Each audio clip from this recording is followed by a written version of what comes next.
here who is hearing for the first time about the end of time when everything is going to collapse, like the gospel said today, the moon will go down. There will be a terrible darkness. There will be horror on the earth. Who among you is the first time hearing this? Okay, looks like you have heard about that before. How does that make you feel? You know about the day you're gonna wake up and everything go down. The sun will go down. How does that make you feel? Have you thought about that? What kind of anxiety does that bring into your life?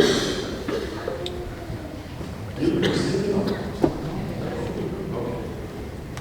How does that make you feel? Have you thought about this horrible day?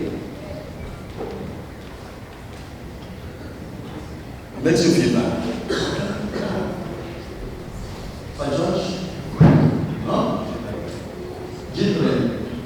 Okay, children, okay. Terrified. So what about you? Afraid. So much afraid. I mean, it puts a kind of fear, right? Anyone here? Scared. You don't know what about you? Scared. Surprised. So what about you? Have you ever thought about this? How does it make you feel on that day you want to wake up? Everything collapse.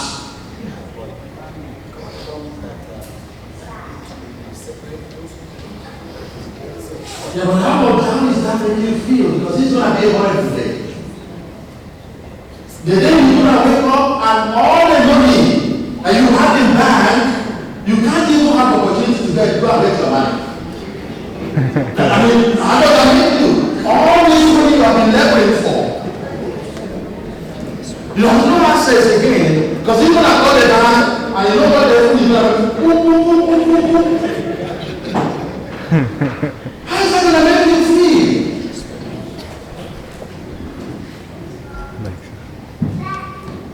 Horrible. Scared. Terrified. Can I feel excited? Dumbfounded. But I don't think that is really what the church wants us to focus today about that horrible day as Jesus described on. So each time that we read the first reading, the responsorial psalm, the second reading, the gospel reading. So as a priest, when I'm looking at these four readings, I'm looking for one thing. Where is the key? Where is the key to all the message? What is it that God wants us to focus today? And the key to the message of today is on the responsorial psalm. The Lord is my inheritance. The Lord, everything. So if all that you have been gathering in all your life is all about material inheritance, and the Lord is not your inheritance, you're going to lose all those stuff. Are you going to just like go home empty-handed? But somebody said you are excited because when the Lord is your inheritance, that day brings also not just a fearful day, it is a joyful day. Because it's a day that everything will come to its completion. And the only thing that will go with you is that the Lord is my inheritance. And that is what the second reading reminds us today. How did we get here? Because someone already paid for the price. Jesus already offered a sacrifice once and for all. He has made a peace and reconciliation between us and the Father. Now we belong to God. And that's the first excitement, but it does not stop here. Because the first reading talks about those whose name will be found in the book of life. How many of think your name is going to be there? What if on that day it is not there? You'll be surprised. What makes you believe that your name will be in the book of life? Because Jesus has already promised that those whom the Father has entrusted to him will not be lost. Do you think that is a political promise? It's not a political promise. Because Jesus has already justified that when he died on the cross. So that your name, because of your baptism, because of your adoption, you are an adopted child of God. Now your name is written in the book of life. Does it mean then you're going to go and say, well, my name is not there? It does not end there. The Lord who saved you without asking what you think requires your cooperation. Salvation requires cooperation.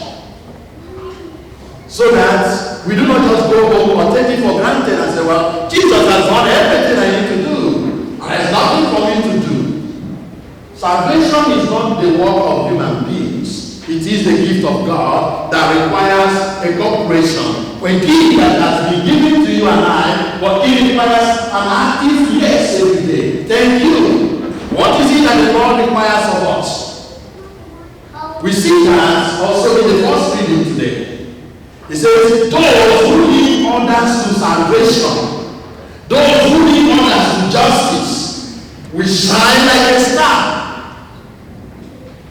You see, it does not just stop the fact that your name is written in the book of life. It does not just stop the fact that you have been promised eternal life if you do nothing about it. So how do we do the work that God asks us to do? Now the question would be, why does the church exist? Why does the parish exist? What are we doing here? Does this parish exist so that we gather every Sunday and say, receive communion and go home? No. There is a mission attached to our calling. And sometimes many of you may not know this.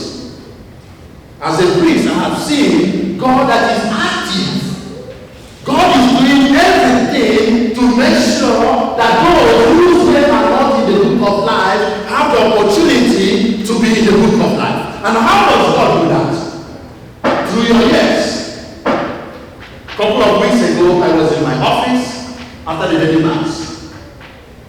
The receptionist rang my office and said, Father, there is a young man here. He's wondering if he can talk to you. But he's not on our appointment. So, okay, bring him in. So this young man came in and he said, I don't know what happened to me today. I was just passing through this road, not for the first time, but on today, when I was passing through this road, a voice said to me, go into that place, go in, that is a church. I said, I'm not even a Christian. I've never been to any church before. But when I existed that word that said, come in here, I passed the light. And the voice, the more I go further, the voice became more active and persistent and said, you guys go back. And he said, when he reached all the way to the police station, he turned back, and you see the other church over there at the Baptist, right? He said, not that one. Go back all the way. And he said that my life had been crumbling. I was even like living in darkness. I don't even know what to do with my life. I've never heard about God before. And you will see that when he came, he didn't even know who to talk to. He doesn't know. You know that there is a priest, right? You can, of course, ask, I want to speak to a priest. He said, can I talk to someone, the manager? That's what we have never been. But he said, his life has been crumbling. A life without God, without hope. And God is still active. Because this church was open. Just because of you.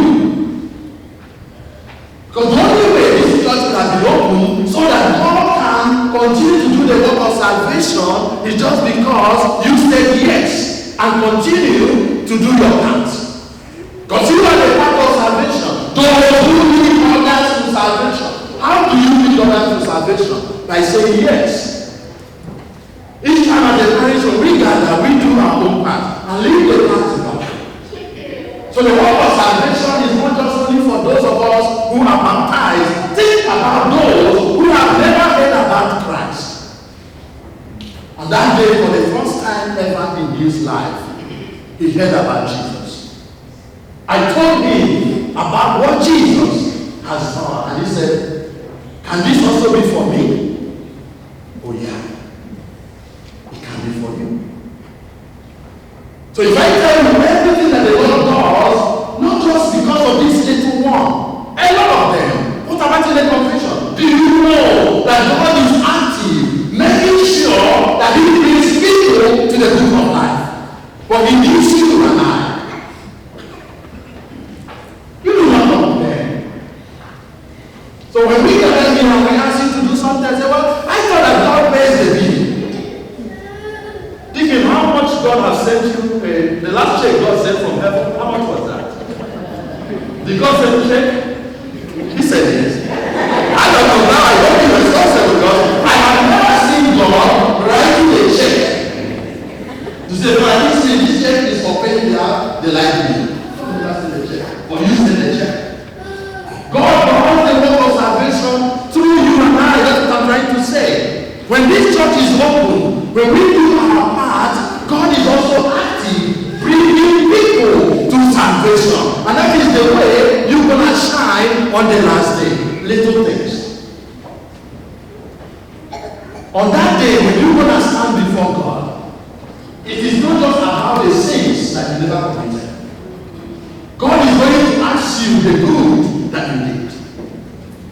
And that is why the church teaches us about the seal of commission and the seal of omission. The good things you're supposed to do and you never did it is a sin. But when you do good, on that day, your goodness will stand and testify on your behalf and say, he is a good man. She is a good woman. Show him mercy. Those who lead others to salvation. So when we gather as a church, we continue to make sure that people hear the good news. We continue to make sure that those whose life is all about in this world can see God as an eternal inheritance. Because I have seen a lot of people, when the time of dying comes, they say, Father, I'm so scared about what has happened to all the money I have in bank. Can we get some as I leave? I said, no. All those bad people, all those my enemies, does it mean that they don't agree they want to eat the money? Problem. So the only thing that will go with us, dear brothers and sisters, is the Lord is my inheritance. I'm not saying that you should not look for money. But if your life is not about looking for money, that you have not discovered the eternal treasure in God, that can be very scary. And when we gather as a church, our work is to come together to do the work of God without complaining. Because you do not see what God does. For the fact that you do not see God at work, even in this house right now, God is at work.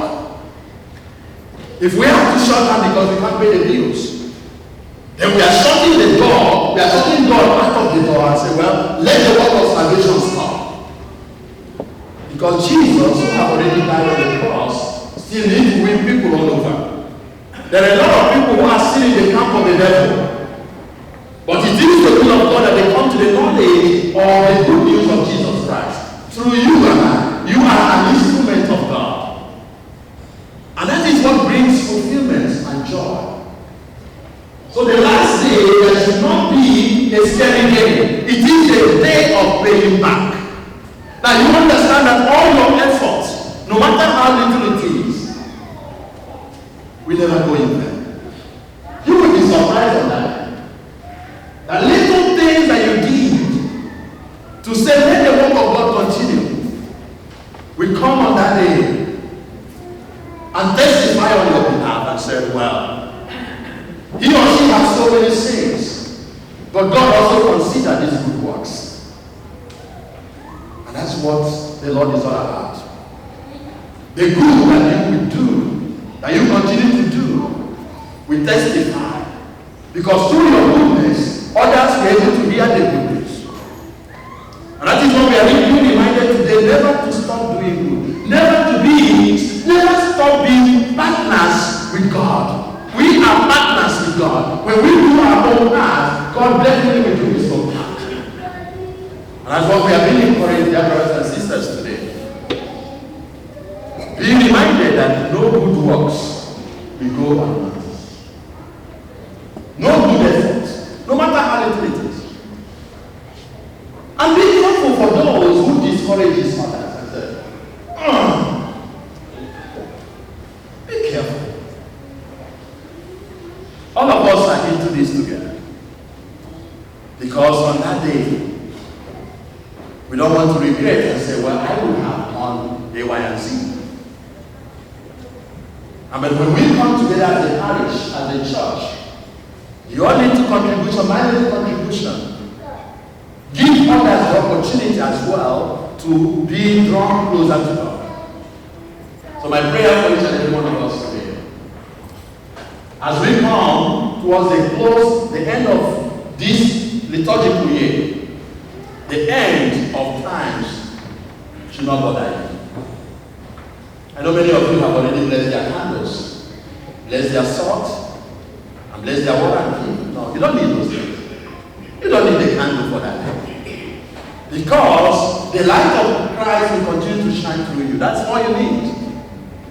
So let us rejoice as we continue to march forward. Remember, you can never grow old in the work of God.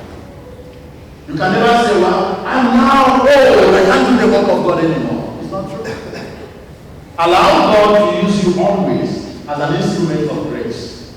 So that God will use you in different ways to reach others.